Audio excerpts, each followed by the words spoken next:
Isang mapagpalang araw po sa ating lahat. Ako si Godfrey Quizon and this is my devotion for today, December 24, Tuesday. And Merry Christmas po sa ating lahat.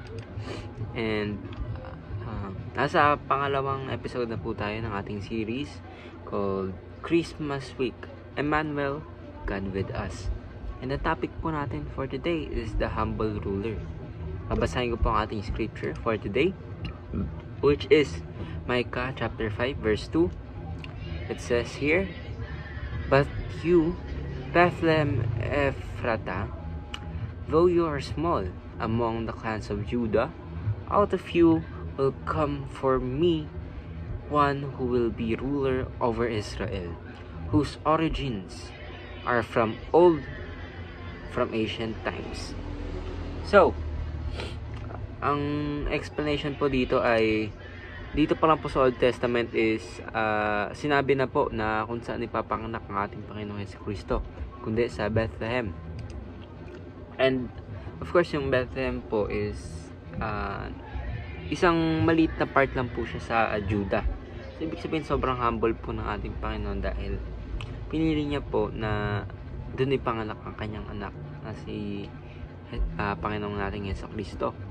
Na kumbaga tayo nga sa hospital tayo pinapanganak, sa mga private or magagandang public hospitals, pero ang ating Panginoon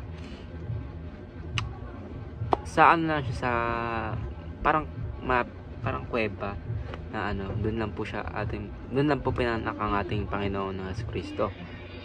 And unang teaching naman po natin for today is the Messiah uses the insignificant.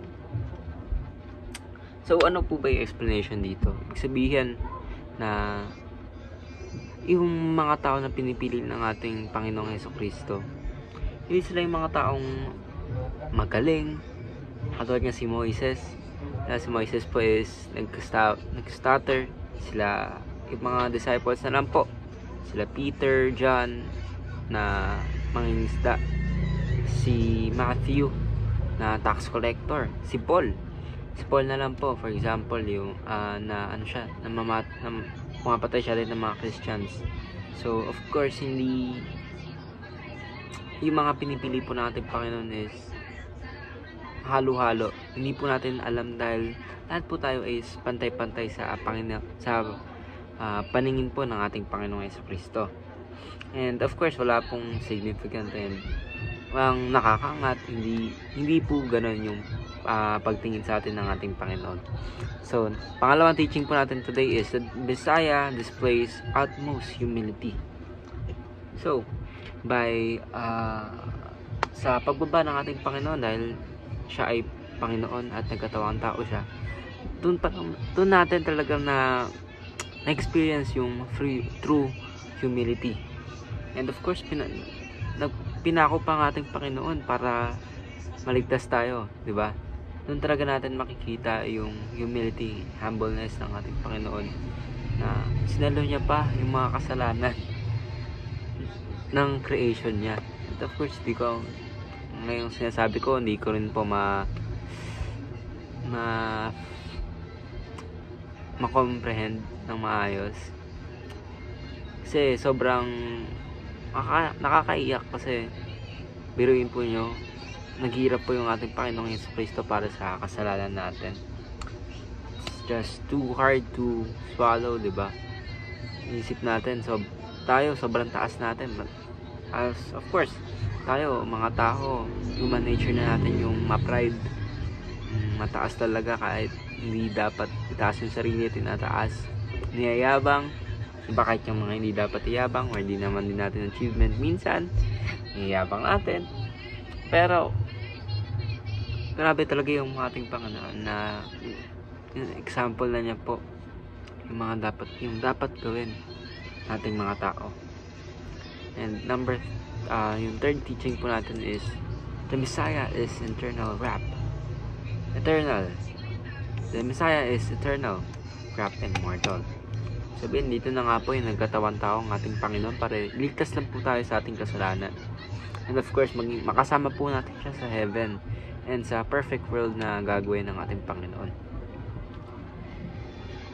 And of course, nakikita natin dito yung humility and yung love sa atin ng ating Panginoon na nalagyan na niya ng pwesto niya sa heaven, ang ating Panginoon si Kristo. Pero pinili niya pa rin na bumaba at magkatawang tao, maghirap para sa ating lahat. And of course, yung first application po natin for today is believe that in Christ you are significant. Meaning to say, walang mataas, walang mababa. Sa paningin ng ating Panginoon ay lahat tayo pantay-pantay. Walang nakakataas, walang binababa. Lahat ng tao ay pantay-pantay sa ating Panginoong Kristo. Lahat tayo ay mahal niya, and of course, lahat ng tao ay mahalaga sa Kanya. Second application po for today is follow Jesus humble leadership. Sabihin kung ano ba yung ginawa ng ating Panginoon dito sa ating mundo. And of course, mga teachings na dapat nating i-apply natin sa ating pang-araw-araw na buhay. And of course, kung ano ba yung ginawa ng ating Panginoon para sa atin. Third application po is wrap yourself with Christ's humility. Sabihin, kung ano yung pinakita ng ating Panginoon, paano pagpapakumbaba yung ginawa niya. Ngayon lang po, maraming salamat. Ako po si Godfrey Quizon, and I hope na marami po kayo natutunan sa ating daily devotion for today, December 23, Tuesday. Ayun lang po, maraming salamat.